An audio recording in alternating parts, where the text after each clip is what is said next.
What's up, you guys? This is Amalie. I'm with Coast to Soul, and today I'm co-hosting for Artist in Depth podcast. Somebody calls it Artesian Depth. I heard that the other day. I was like, damn, that's fancy. We are sitting here with its creator, Devlin. Hello. Hello. That is me. And we've got a feature tonight at Coast to Soul, so we've asked him to come on to the podcast and kind of talk about poetry and spoken word.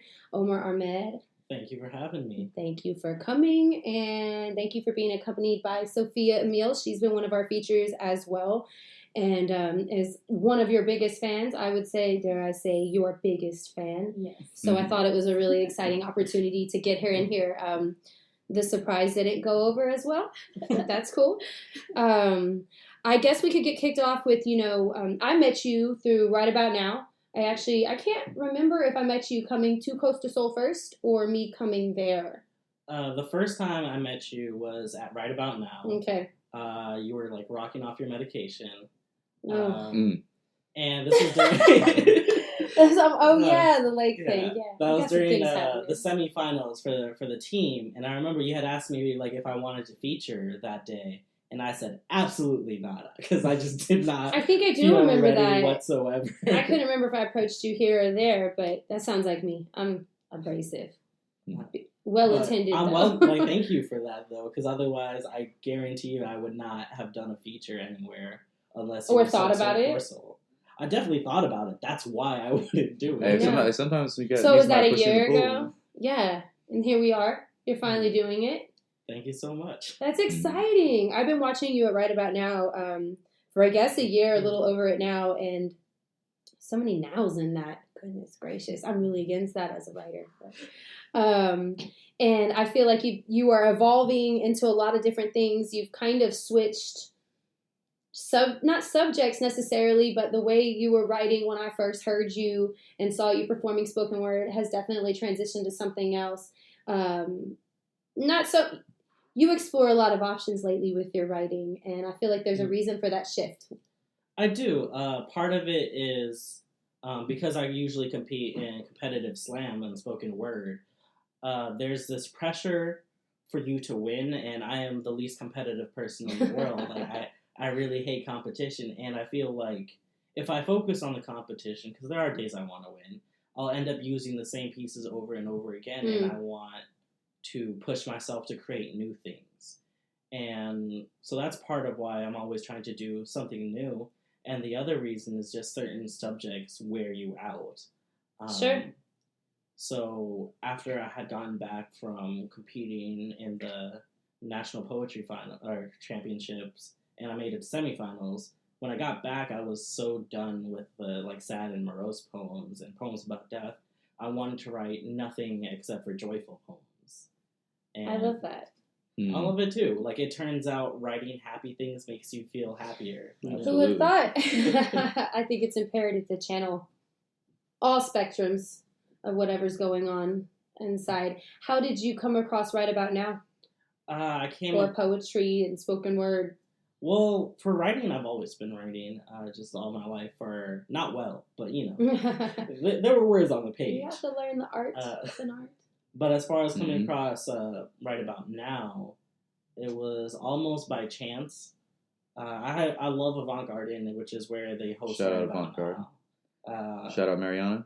Yeah, Mariana does the absolute most for the art community, which I didn't know until I started going. But I had just gone there by chance. The open mic that I used to go to before that, the person who was hosting it, Alicia, who I credit almost my entire poetry career to. She had quit because they weren't paying her enough, and I was like, "Good for you," but also now I need to find a new place to perform. No, I mean you got right to it though. You're like, all right, well, yeah. The outlet is necessary, and I definitely wanted to keep on doing it, and that's where Right About Now came in. You teach poetry too, right? Or do you teach? I teach creative writing. Creative writing. Okay. I try to do poetry. I find that at younger ages they like fiction and short stories a lot more. Right. But part of that is just the aspect of what they think poetry is. Like in their heads, it's just a whole bunch of old dead white dudes and like talking about like nonsense. Right, to be or not to be. Right, but when you teach kids that you can write a poem about Whataburger, Yeah. or you can write a poem about like the Hulk trying to cook breakfast. My 9-year-old's writing one about rad. Sonic. Yeah. Sonic the Hedgehog. And that's a Sam Mercer poem. Mm. And the first one is an Amir Sofia poem. But when you teach them that they can write about literally anything they want, it opens their mind a little. And that's always what my first lesson is whenever I go to a new school. I have one tomorrow, actually, I'm going to for the first time. That's a 9 a.m. class I have to look forward to. But whenever I go somewhere new, I always try to expand their minds of what poetry is and what short stories can be. Absolutely. Fantastic. So going from just writing to teaching about writing, how's that for you? I find it really fun, honestly. Does it help your writing? Are you finding that you're exploring more ways to write outside of just strict poetry formation, stuff like that?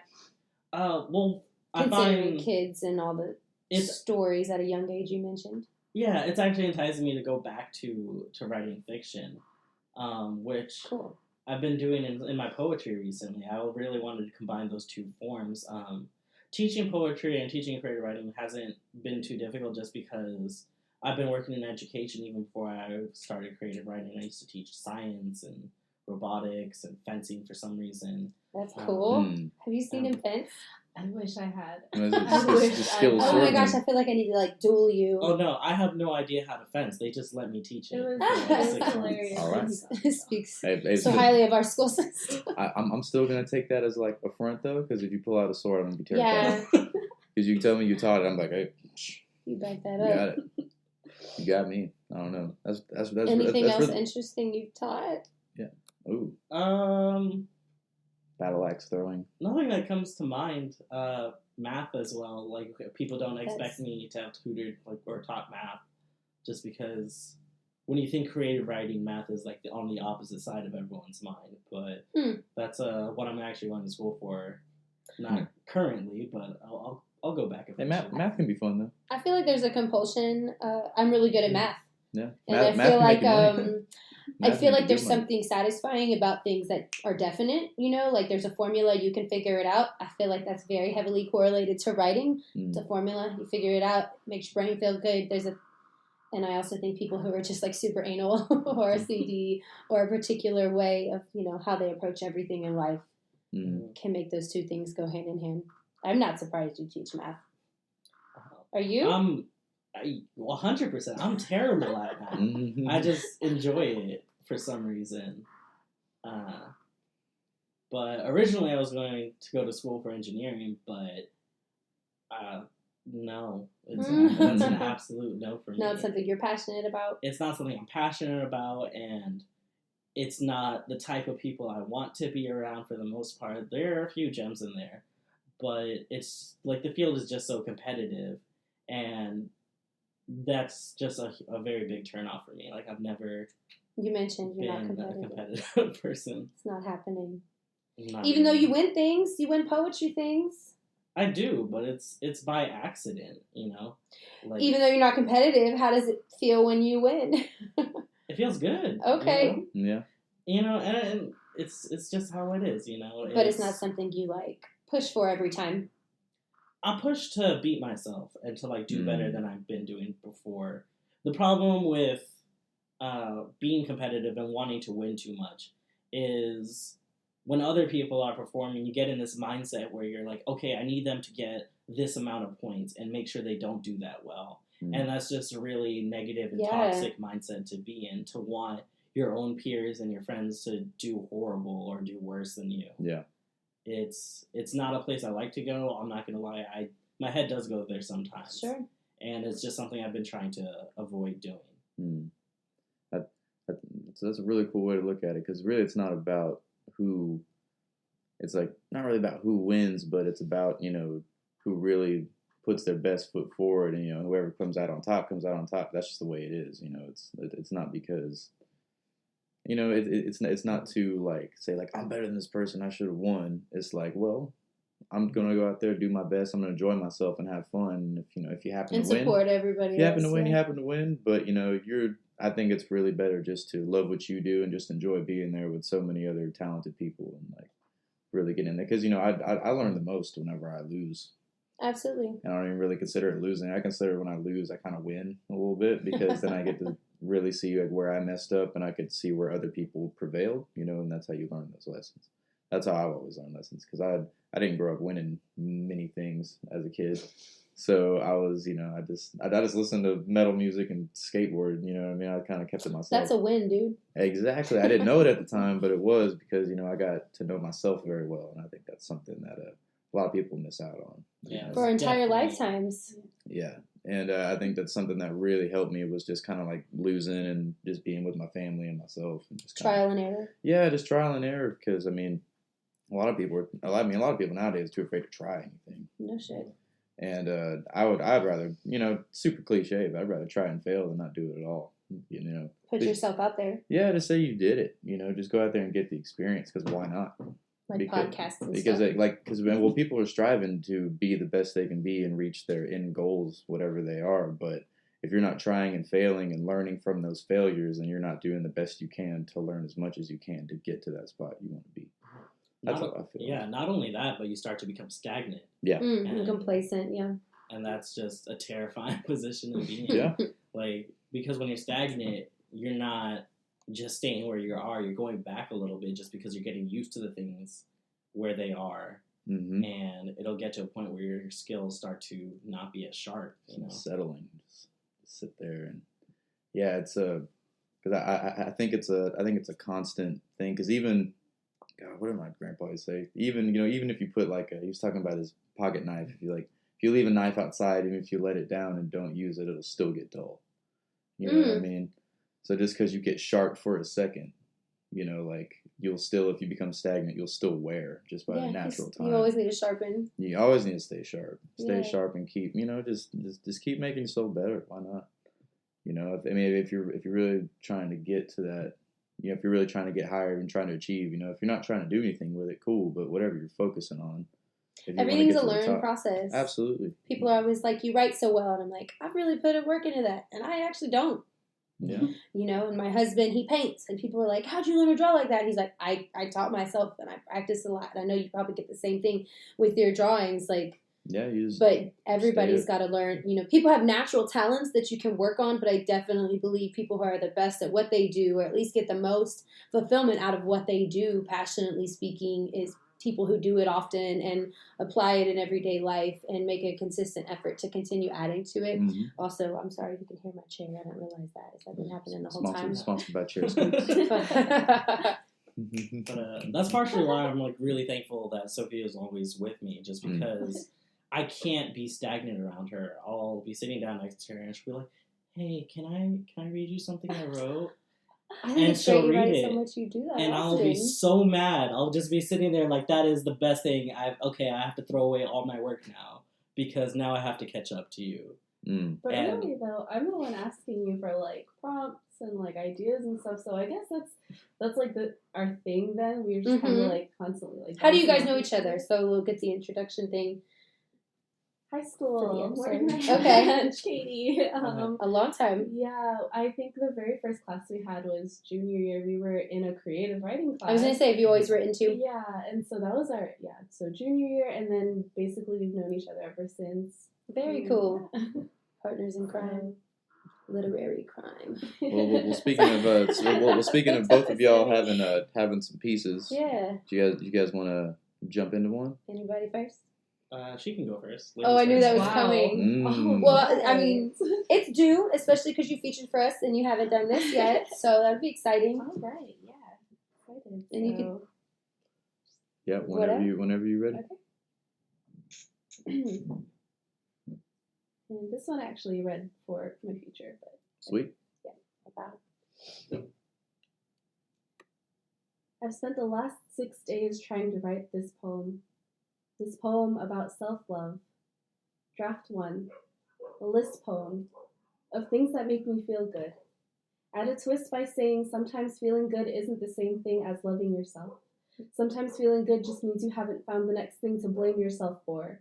Keep writing until I am reminded that I am too critical of list poems to be writing one in the first place. Draft 2. Metaphors. About how self-love is a storm, no, a hurricane, that carries the name my mother gave me, but none of the mercy or forgiveness she intended for me. Instead, it carries the weight of a world that sank its teeth into her back and has not let go ever since. Draft 3. An open letter. To my former self. To my past loves, past lives, write a letter for every day that I've chosen to stay. Another letter to each version of myself that I've abandoned but have not stopped apologizing to. And the last one to my loneliness as I try to make up for all the time I've spent loving my own grief, my own misery, instead of the people that surround me now. Draft 4. Bring God into the equation. Body plus breaking equals scarred but sacred. Hurricane plus faith equals baptism. Imperfection plus resilience equals forgiveness. Add them all together for a grand total of self-healing, of resurrection, of risen body. Draft 5. I bring my body into the equation. These hands, minus all my hang-ups, equals acceptance.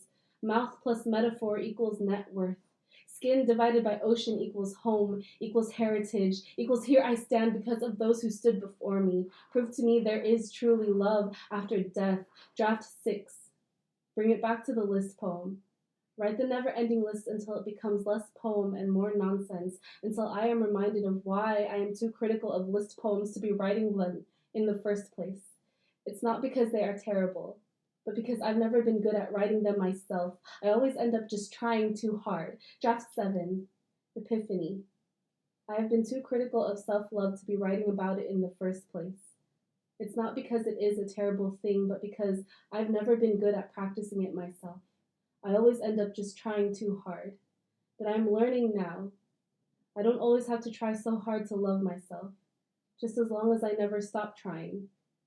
I will not deprive myself of the mercy that my mother has always intended for me. If I let the words spill from my lips, the metaphors are sure to follow. If I let forgiveness flow from these hands, the love is sure to follow. Draft 8. I'm on my way to see good friends. Tonight, I'm learning that allowing others to love me is one of the kindest ways that I can love myself.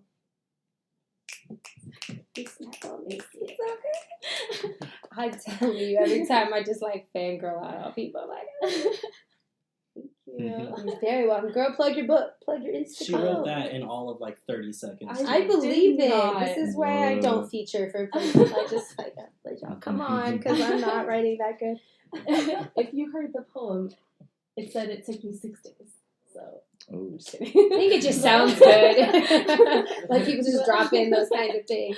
No, Okay. but And yeah. in some places, like some people would think that's still pretty fast to perfect such a good piece in 6 days. Well, it's really good because you can, you learn how to tap into your well of creativity. Yeah. That's how I do art as well with my pieces. Little I'll just throw them out, but Yeah. it's because I just how to turn that faucet on is what I Yeah. call it. And I'm just like, Mhm. Yeah. Keep go. going. And oh yeah, that's something that I'm still learning too, is to just like that word dumping, just like writing and not editing, you know what I mean? Mhm. Because I tend to edit as I go. I'm trying to like make it good already, and so like time to kind of just like Raw right. yeah. That's That was so. weird coming out. Right. Omer, you got a piece? Oh, yeah. We'll throw that out there. I see you with your merch over there. Okay. Tell me about your chapbook, sir. Oh. I He's got a have book? a book full of joyful poems that you can't get anywhere unless you see me. I don't have a link for it or anything. I don't plan Exclusive. on getting one. You can hit up Amalie Lopez if you want one, and I will make sure you get a copy of this chapbook. Absolutely. We'll make that connection. Don't play with me. Find her. She'll get you one. Get everybody one if I do not buy them all, just to have them. So I wrote this small chapbook on joy and just the things that bring me joy. And one of the things that brings me joy the most is Texas. So I wanted to write a group piece with a friend of mine. Where my friend lives over in San Antonio. And the idea was that we were both going to come together and write this ode to Texas. Except my ode to Texas is mainly about Houston. So it just Potato, potato. Shout out H-Town. Yeah. You are I Texas. love Houston too much. I'm not mad about that. Can't be. Ode to Texas. The stars at night are big and bright, deep in the heart of Texas. The heart of Texas be the ones beating in the chest of every Texan hearing this, and today, if you are listening, you are Texan. The heart of Texas is the look of, what are you talking about? When someone asks In-N-Out or Whataburger, like they're even comparable. The heart of Texas is Astroworld. It's every child that grows up wanting to be an astronaut. It's speed limits that are more like suggestions than rules. It's the way I might be drug-free, but pour purple-flavored syrup on my snow cones and always double-cup them. Though I was not born here, I've lived half my life in the great nation of Texas. The other half in LA, Milwaukee, and Miami, and Houston is without a doubt the greatest place I have ever been. My ex-girlfriend once asked where I would go if I could be anywhere in the world, and without skipping a beat, I said home. Partially because I hated her friends and was uncomfortable around them, but mostly because there's no place I'd rather be than Houston. Texas is my home. Blue Bonnets is my home. Chopped and Screwed is my home. 290. It's not my home, but I spend so much time stuck on it might as well be. The other night, I went to Whataburger around 3 a.m., and one of the workers said welcome home instead of welcome to Whataburger, so I decided Texas needs another poem. I write about the things I love, and I love Texas more than I love myself. I love Texas more than the hoteps in it love to call themselves king. I love Texas like the women in my life love to compare themselves to Beyonce. I love Texas like my veins got sweet tea running through them, because Texas has been sweet to me. The only Houstonians I know that don't like Houston are the ones that don't go outside. But the inside of your room looks the same no matter where you put it. So maybe it's not Houston you hate. Maybe it's yourself. And for that, I'm sorry. But Houston is a queso-filled, tortilla-wrapped, 24-hour hickory smoked, fall-off-the-bone, double-fried with extra guac meal, and I am hungry for more. I want to be filled with Texas. I want my heart to pump horchata and my legs to two-step everywhere I go, so it's only a two-step back to Texas. The Six Flags in San Antonio is called Fiesta because the fact that it's in Texas is something to celebrate. And I know we fight about which city has the best tacos, is the most cultured, has the best entertainment, but whether you live in Houston, Galveston, Houston, San Antonio, Laredo, Houston, Austin, El Paso, Houston, College Station, Houston, San Marcos, or anywhere but Dallas, you are Texan. And if that's not something to celebrate, then I don't know what is. Yeah. Recording, you're recording. Thank you. Yeah. It's always so good. Hell yeah, that was awesome. Now just So what part of Houston are you from? Oh, I'm from Houston, or I live in Katy, but most of my life I'm working in Houston, performing in Houston. I only recently moved back to Houston, but I lived in on the west side of Houston for a bit. Cool. Currently, I'm in Katy, but I'm going back to probably Montrose or the Heights next month. Man, those areas are. I mean, I grew up in the Heights. That's when I moved from Oklahoma. I grew up in the Heights, and the Heights is like turning into Austin. Man, it feels like I'm in Austin, Texas. Whenever I'm in the Heights now, they got all this trendy architecture, exposed wood and like metal. Everybody's got beards and overalls and shit. Drinking their craft beers on their porch. Dude, everybody's like drinking craft beer. They got beer foam on their top lip, and they're going for a run at the same time. It's like, why do you still keep have foam Houston weird? Yeah, keep Houston weird. I swear, when you see tie-dye shirts.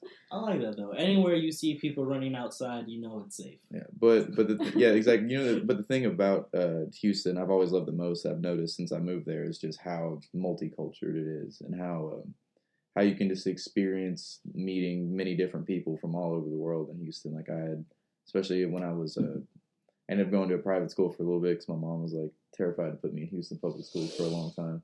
But then I was like, put me back in school. It's fine. I got this, Ma.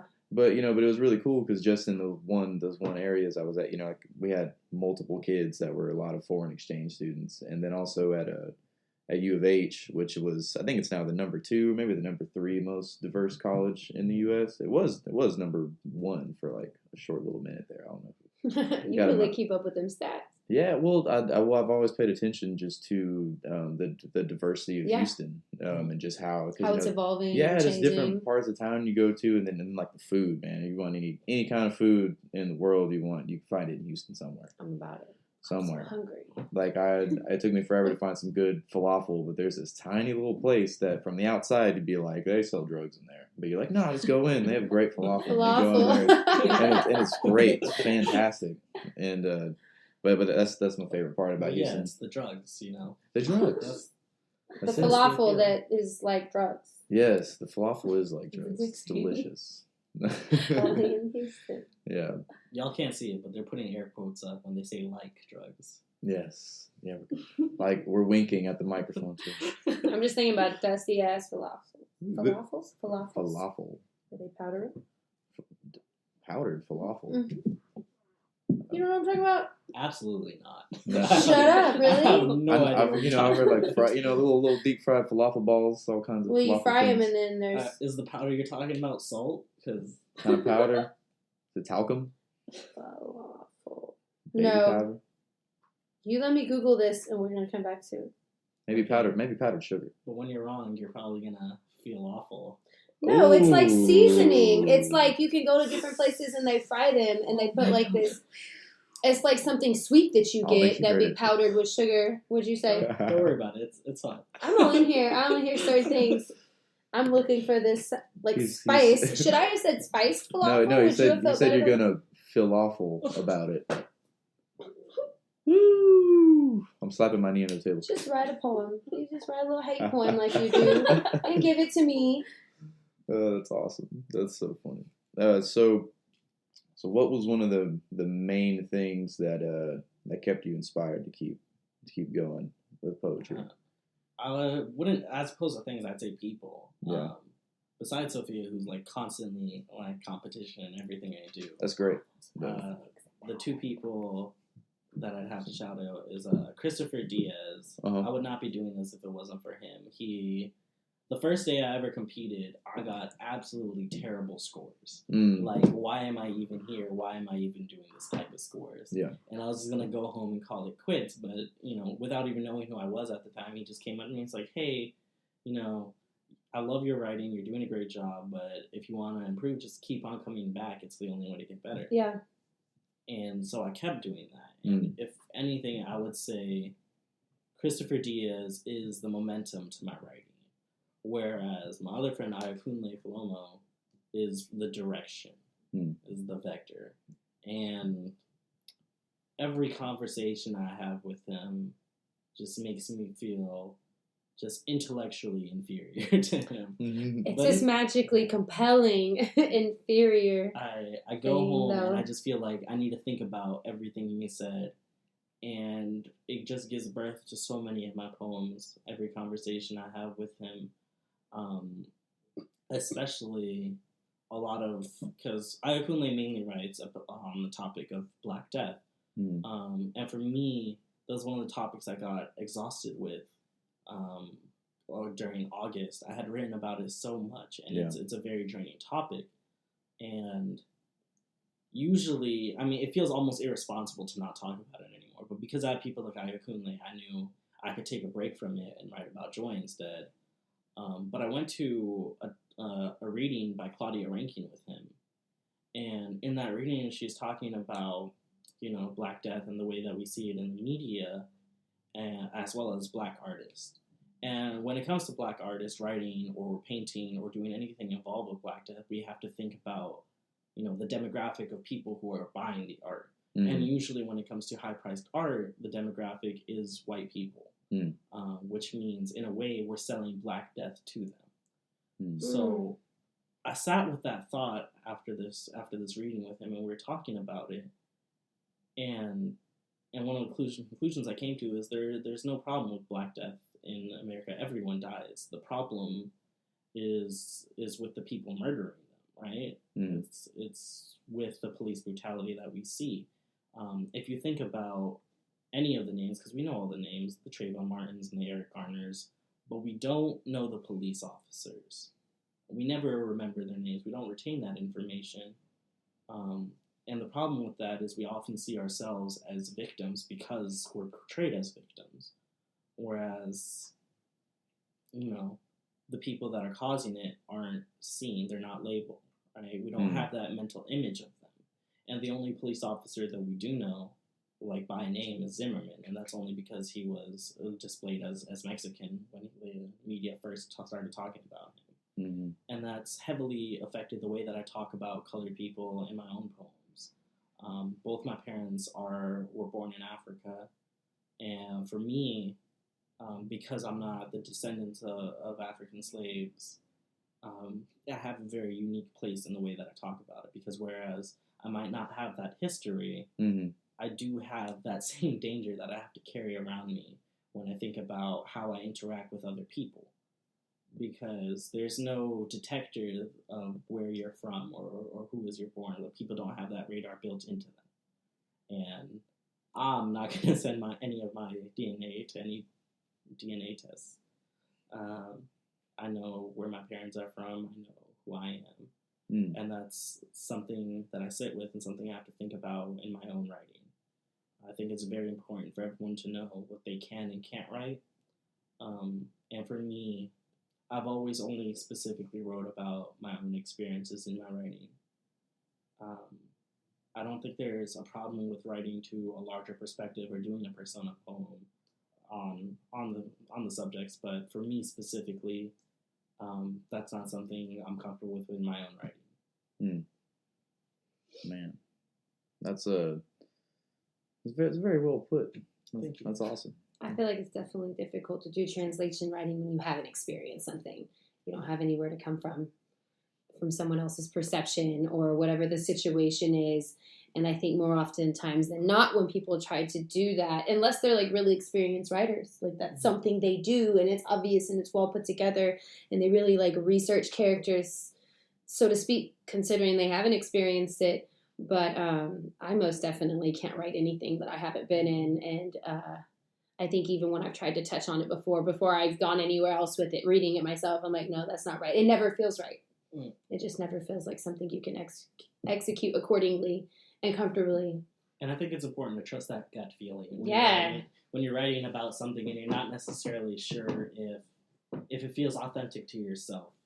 Because there are a lot of pieces that you start writing and then halfway through you're like, am I pandering? Which I definitely feel in my like Ode to Texas poem, even that poem. I heavily pander in that poem. All about it. Right? But that's just the joy of being in Texas, because there's no other state that loves itself more than Texas. And if you write about Texas, you're going to have to write about how much you love Texas, and that's always going to come off as pandering. Please don't write about anything else if you're going to write about Texas. Well, don't go the opposite way. It's actually really funny. Take you kindly to. Well, because Texans are like, man, like if anybody challenges it, we are going to be like, what was that? But if you support it, we're like, oh yeah, talk about Texas. Yeah, great. Go for it. You know, it's one of the funniest arguments I saw was between a Texan and like a New Yorker.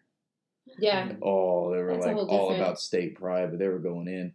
Like, they were just like, oh, like, I was amazed. I was like, because I was laughing. The New York person? Huh? Are we talking about people from up north? No, I'm talking about the Texan and the New Yorker, how they were arguing, but I was laughing. And they were like, what's so funny? I was like, I just think it's awesome how much, like, you guys love y'all's states. Yeah, super passionate. I think that's really cool that you care about where you come from so much that you're willing to defend it at all. Sometimes it gets crazy, but a little bit. Yeah, but I did find that I did that because I was originally born in Oklahoma. I'm so sorry. See, I get that all the time. Speaking for me. No, I love that because I was when I was moving. I said here, to you today, oh yeah, you're an Okie. This weather doesn't bother you, and you're like, I'm a Texan now. Yeah, like don't play with me. Yeah, that's something my grandpa always says. He's always just like, yeah, I'm an Okie, but I got to Texas as fast as I could.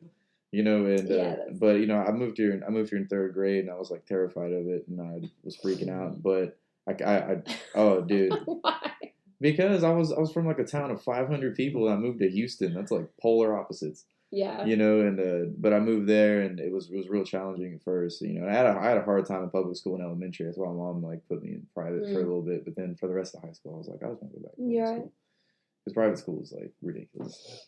Oh, my poor kids. You moved here like in the middle of a year, right? Yeah. I moved here from San Diego, my like halfway through my freshman year. Oh, wow. And so Never been That's to California. huge. Have you ever been to Texas? No, that was like my first time. We like drove and everything. Like half of the trip was getting from California through Arizona and New Mexico, and I shit you not, the second half was just El Paso to Houston. Yeah, I've made the it drive. took forever. Yeah, and so Texas is huge. I remember like when I first got to Texas, I was like, all right, I'm not gonna say y'all, and I'm not gonna listen to country music, all that stuff. I had like that mindset, but then like by the end of that year, I was saying y'all. I was like, yeah, Still no country music though. I don't mind it actually. I like you're so You said it's not liberated. You're like, it's actually pretty good. Yeah. That's awesome. I mean, well, because it's really it's a very attractive culture that Texans have. Because even though there are the many cultures of Texas, we all most of us relate on one note, and that's like we love this state. Like, because even when I went overseas to like Europe, I don't say I'm from America. I say I'm from Texas. Yeah. And I'm from Texas, and people don't even second guess. People, think it's other all countries like know our what own Texas country. is. If you say like I'm from Mississippi, you're gonna be like, but you're like Texas, like oh, but the funniest part about going over there though, if you ever go to Europe and they ask if you have a horse, just tell them yes. And just eat it up because it's so great. They're like, do you have like a cowboy hat and a horse and all that? I'm like, oh yeah. Obviously. I was like, I've had sea biscuits since I was a boy, and they don't know what sea biscuit is. So I'm like, oh yes. It's like I love my horse. I'll find a picture of a horse on Google and just check it out. The stallion. It's just some horse and Purebred. It's like yes. The horse is probably in Montana, but I'm just here. He looks like a sea biscuit. That's it. Well, how did you get started doing poetry? Well, like I mentioned earlier, like Omer and I had always done creative writing, and so like that was kind of the first couple times I even touched on like poetry, but spoken word specifically was actually Omer's doing. Like long story short, he kind of just like bugged me a little to like write a poem. That's how we got your feature taken. Yeah. See that chain reaction? That's it right He was there. like, all right. The moral of today's story is always peer pressure your friends. Always. Bro, push your friends in the pool. Yeah, the artistic pool. Yes. Well, yeah. Don't push them in the actual pool. Well, I mean, jump in to save them, but it's just like it's more mental than it is anything. So it's just like it's you think you're not gonna do it. It's like all right, bro, you won't do it, and then just right in the pool. Most people who come to y'all's open, well, I say y'all's because you're more associated, I guess, with the Right About Now community. Shout out to Right About Now and Mayor Sofia. And every Wednesday you can find them. 7:30 they start. Look online, know where to park. But I feel like you can't go to it even just once without feeling complete. Like the first time I ever left there, this is super crazy. This was like 2013 when they used to do it just up in the little section of Avant Garden inside, and there was like 10 people every time and a little mic on that stage, which they do like when you first walk in the door. Anyways. And it was very small, not a big thing. And then years later, I'm attending a bunch, and I've never, even from that first time to that second time, that feel was still there of wanting to write when I left. And you can't help it. And I tell people the same. I'm like, you just got to come and experience it. And if you don't want to write when you leave there, something's not right. Mm-hmm. Even those people who never come back and get up, they're going home and thinking about it. And also, if you stay and hang out on Wednesdays at Avant, Wavy Wednesday. I don't know if anybody stays to hang out for Wavy Wednesday. Oh, after when the open mic's done? When the open mic's Then done, they clear everything DJs that got chop stars upstairs. I try to. It's a lot of fun. Whenever I have the energy to stay awake. No, I have one. No worries. I'm just trying not to like cough or drink or any of the things on here. Yeah, it does go super late. Usually I usually end up there on accident. Yeah, no. Like it's Wednesday, where are we gonna go? That's happening there. Well, yeah, or I'll roll down, or I'll just be in Houston. Like sometimes, I don't know. So you're technically from Houston, because I know you're here now, but realistically, you know a lot of artists. Yeah, that way. Yeah, I grew up there, so I just say I'm from Houston nowadays. But I just I usually end up there just kind of on like, I don't know if this happens to y'all, like universal alignments of things. You know how stuff just happens and you end up in the right spot at the right time, but more than often, so it's not just a coincidence. Yeah, it's You're in the right spot. Subtly. Yeah, but it's mostly through my friend, my homie Kennedy. Kind of shout out Kennedy. This guy knows everybody. Y'all have probably met Kennedy at some point. If I showed y'all his face, like this dude is everywhere. They call him the mayor, but he's there at Avant every Wednesday. But usually with him, and I'll be just like Steph and I'll randomly be in Houston or something, and he'll just call me out of nowhere. Like we're about to head back to Galveston. He goes, "Hey, you're coming?" And then we'll go, and then it's usually a really fun night just out of nowhere. But that's why I love Avant. It's usually right towards the end. I run into Zach. Zach's always there, and then I run into hours. Yeah, it's a really good time. It's a really cool venue, and I'm glad that the two, like, because my two favorite poetry events to attend are the one at Avant and then the one we have at the Pro, and I feel like they're very similar, but in two different places. It's a collective, and I've been there. I think I've only missed two of them. Like I've been I've been there bartending for all of them. Sharika brought him on for her feature. Yeah, on the stage to talk about his podcast name, which we haven't even dropped yet, by the way. Dr. Vaughn Podcast. Dr. Vaughn Podcast. We have to start over now. Thank you for coming to Artist in Depth. Oh, it's because my middle name is Vaughn Patrick, so she was calling me Vaughn Podcast. And he refilled her water on stage, and she's like, "Come on, tell them about your new name." Right in the middle of her feature. It was a lot of fun. Yeah, it was really cool. I really like her energy. Yeah, no, it was like amazing. She could probably talk me into doing anything. She's like, hey, you're gonna jump off the cliff right now. No kidding. Where's your poem? Huh? Where's your poem? Where's my poem? I'll call you Dr. Vaughn Poem. Dr. Vaughn Poemcast. I didn't come. No. Dedicated to her. Yeah, it was we have a really fantastic episode with her that we're gonna be. Well, actually, at this point, as I release this episode, it'll already be released.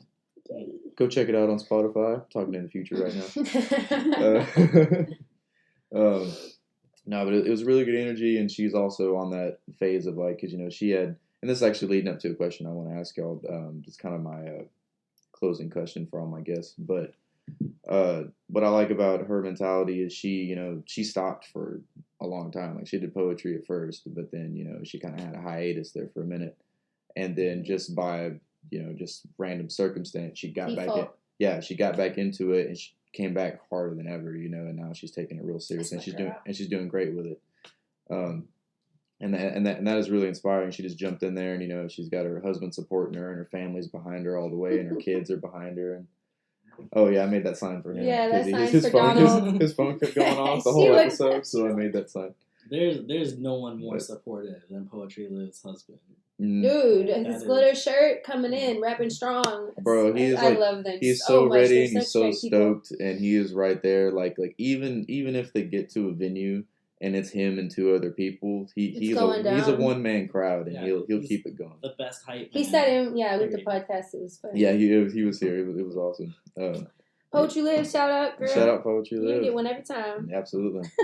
Yeah, but so my main question, I know we've kind of probably gone over this already, but the question I like to ask in the show is for all the artists listening that are probably in a mode right now where maybe they're not feeling their art, or maybe they're kind of stuck. They feel like they're blocked, or maybe they're just not very confident at all. Just thinking back to times maybe you were in that spot, like what would you tell them to stay on their path and keep doing what they're doing? Okay. I think it's important to create shitty art. Specifically shitty art.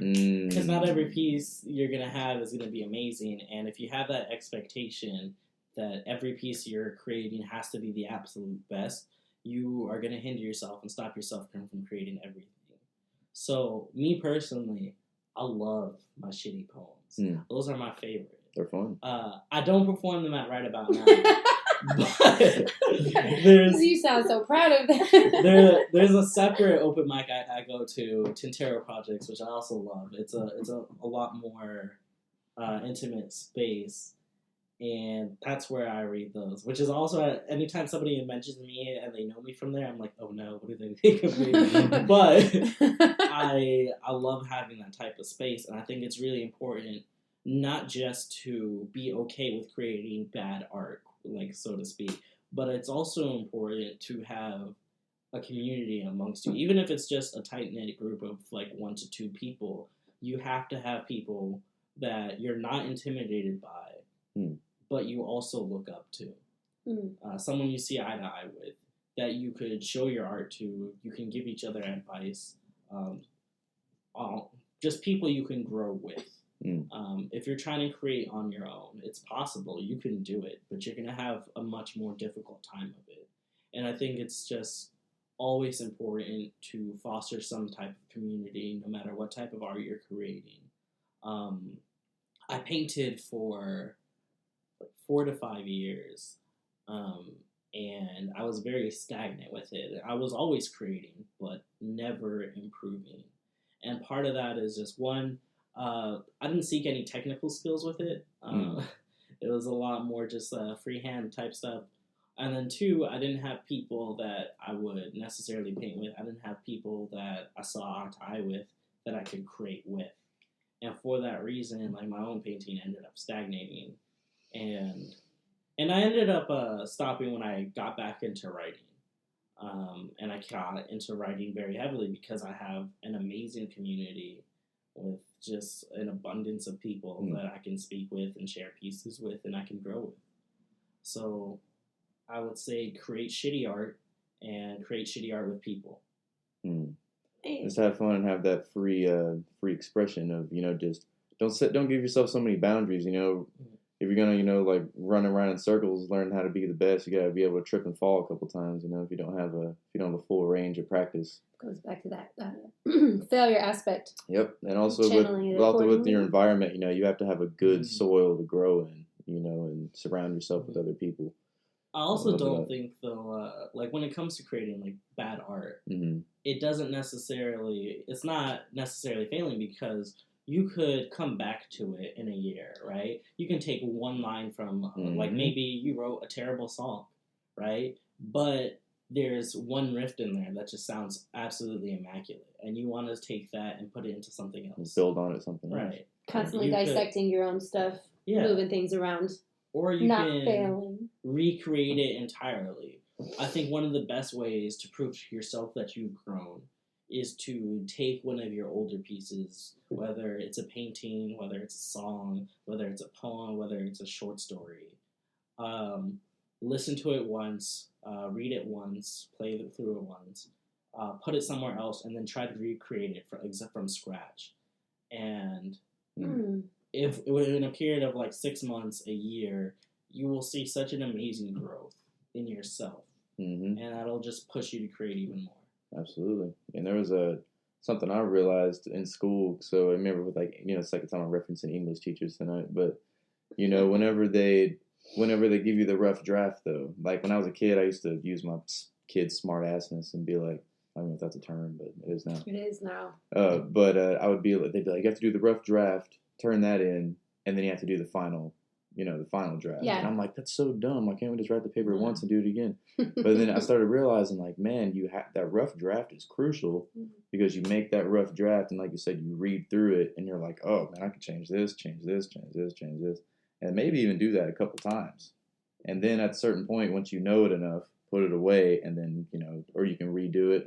It's all like revising and editing is totally cool. And like I said, keep sharpening. You know what I mean? Like, you can always get sharper. I agree. Yeah, so I agree with that totally.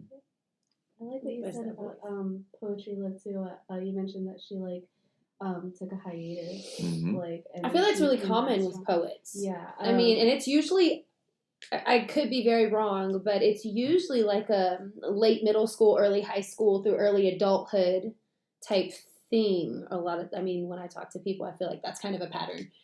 A lot of people feel like when they're younger, they're really writing. Like, I remember being in middle school and writing and recognizing it was good writing, and then like having this like super big, huge, just downgrading confidence about it for a long time. Like, but I lived on my own by 15, and I was working, and I was doing like very adult things at a very young age, and I just wasn't creative. I feel like we know a lot of poets who are young parents. I feel like there are just circumstances in between those ages. Some people kind of go through going to college, graduating high school, And then I know a lot of people who don't write during those times and then bring all that back up to write now.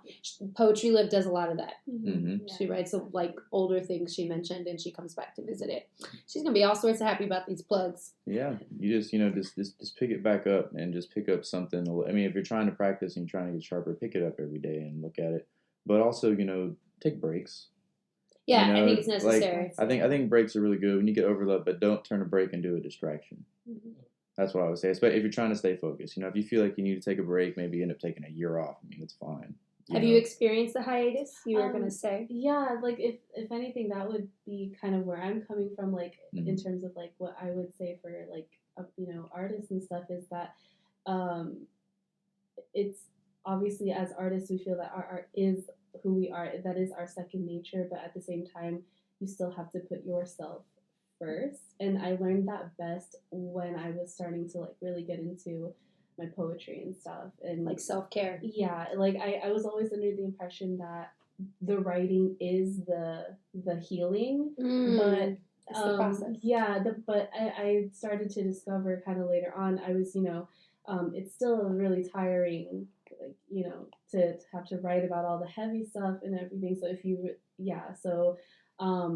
to just take care of your mind, you know what I mean? Because that is obviously that is where your art comes from. So yeah, it's not a bad thing to just take a break for a while. It's okay to keep just writing. For me, specifically, the performing aspect of it was what was difficult. Having to get myself into that mindset like every time I performed. But I just made sure to like take breaks, write if I was feeling okay that day. Just write. If not, don't totally force it. Cool. Like try again the next day. So I feel like lots of writers go through forced stages. Like when you start performing for the first time and you like that whole aspect of you're around people that you look up to, but you're also intimidated by, you want to change that. You want to be intimidated by them, but channel it as a good thing.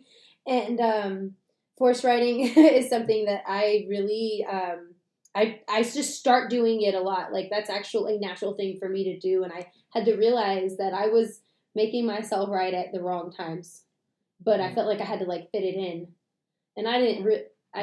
It just seemed like part of my schedule. I made writing part of my schedule, and it ended up not being. I was getting more tired of it, and it wasn't super raw, and it wasn't just random things. But if I go through the day, like just now, you said something that made me write something else that I want to write about, and like that's when it really comes. Is when I think about it less, and just kind of let it spill out some. And just like it's difficult when you want to do things like this. Yeah, and you can always come back to it. Yeah. Going back to what Sophia was saying, I'd just like to say, like creating art is very therapeutic, but it's not the same thing as therapy. If y'all need to go to therapy, facts. Yes. It is not the same thing. It doesn't take the place of actual help. Sure. So. I also don't think it can be something that's completely fulfilling to you. No, I don't think any writer finds complete fulfillment out of just their writing. Like you said, I think I find more fulfillment out of community or like extending these opportunities or like my writing finding a place with other people outside of just the stage. Where you can find your inspiration from. I mean, you have to go out and get the world experience and do other worldly things. You gotta go out and live and do things that aren't your art, so you have information to bring back to your art. It is an escape in a certain way, but you're gonna have to, especially when it gets a little oversaturated and you need to go do something else. Go out and take breaks, do other things. Make sure you're staying up to date. Because the more you learn in different places, the more you can add to just your creative talents and what you do. So just taking care of yourself, emotionally, physically, educationally, like just. Like the more you do that, the more you'll have to bring to your art, and like the more you'll get out of it, and the more change you can bring. You can. The outer elements. That's what a lot of artists we're out here trying to do is we're trying to leave our footprint, but also try to especially change people for the better, not in a change, but give them something they can look at that might help them with their current situation, or something they can relate to, or something that inspires them to be better or do what they do. That's what I want to do with the podcast. I want people to hear it and hear the stories of these artists and be like, I'm not different from them at all. I can do this too. There's a lot of humility in it, and it's really important to tap into. That's why I like just having conversations and picking brains when we talk about stuff like this, because I want people to be able to see, we see it, even though it's a battle that we deal with, just to see how, she's like, you just got to tap into it. You just got to do it. You got to pick it up. Anybody can, like, oh, what was it? Out of all the things he says, there's actually a quote, Conor McGregor, the, MMA fighter, but he said, he's like, I'm not talented. I'm obsessed. Meaning that like, I'm not taking just natural talent. He's like, right, it doesn't just happen. He's like, I worked to get this good. I wasn't born this good. I worked, I cried, I bled, I sweat over this. He's like, I got this because I got myself here. I wasn't born like this.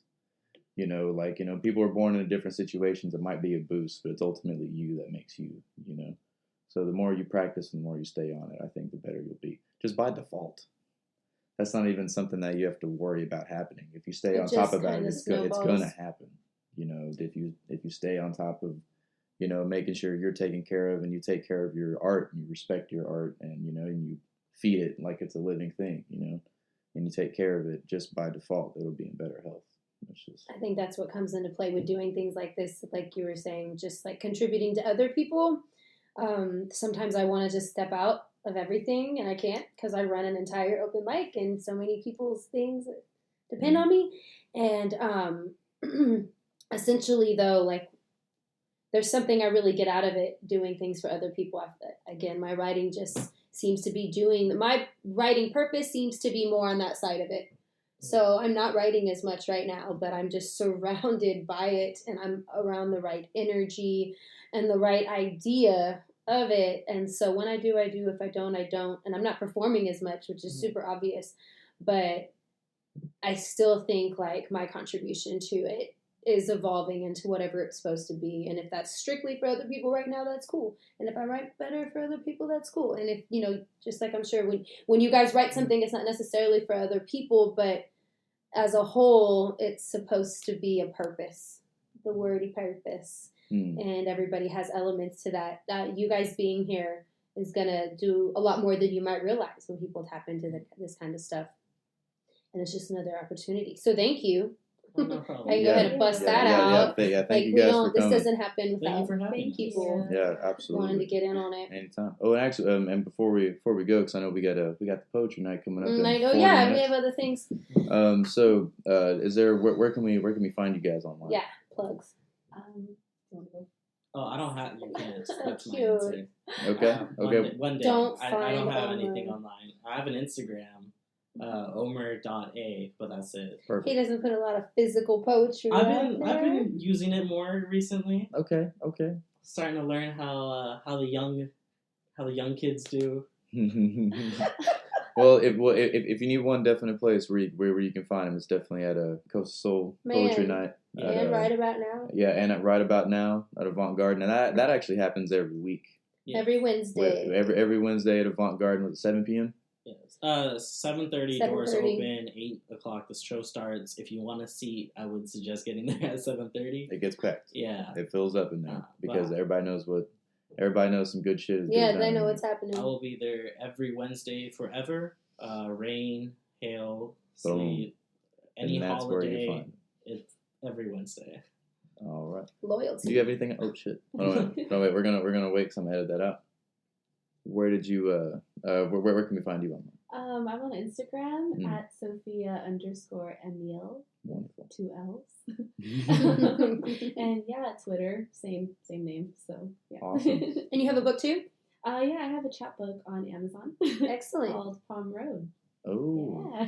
And you do watercolors with it, right? Too. It's not just written word. Yeah, one of my friends was like, she's super cool enough to do the illustrations, just watercolors, and yeah, it's really nice. I have it. It's wonderful. Awesome. Well, this has been a lot of fun, guys. This was really good. Carlos actually learned a lot. That was cool. There's that voice. No, it was really cool. Yeah, it's man. really cool. Catch us next time. Catch Coast to Soul too. You know why we're talking poetry things. It's the first and third Tuesday of every month. What's Coast to Soul? Did I say that? Did it sound like that? No, that's all me, just like stuttering. But what is Coast to Soul? I haven't heard of this. Oh Lord. Coast to Soul is a bi-monthly open mic at the Proletariat Gallery, downtown Galveston, Texas. Boom. The open mic list goes out at 8. I'm stumbling. And poets usually go on about 8:30. It surprises me you don't know because you're going to be featuring there tonight.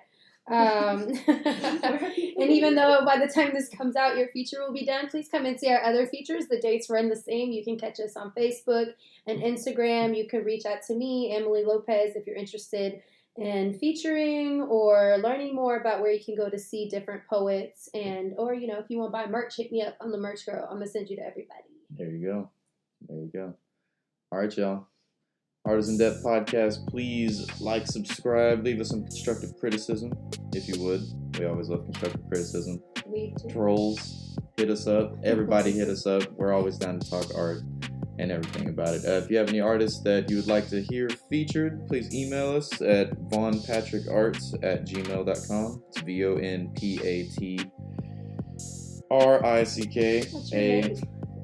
VONPATRICKARTS@gmail. Hey, I'm on the spot. I haven't done spelling bees since 3rd grade. And please hit us up. Send us some artists. And stay tuned for the next episode. We love y'all. We out.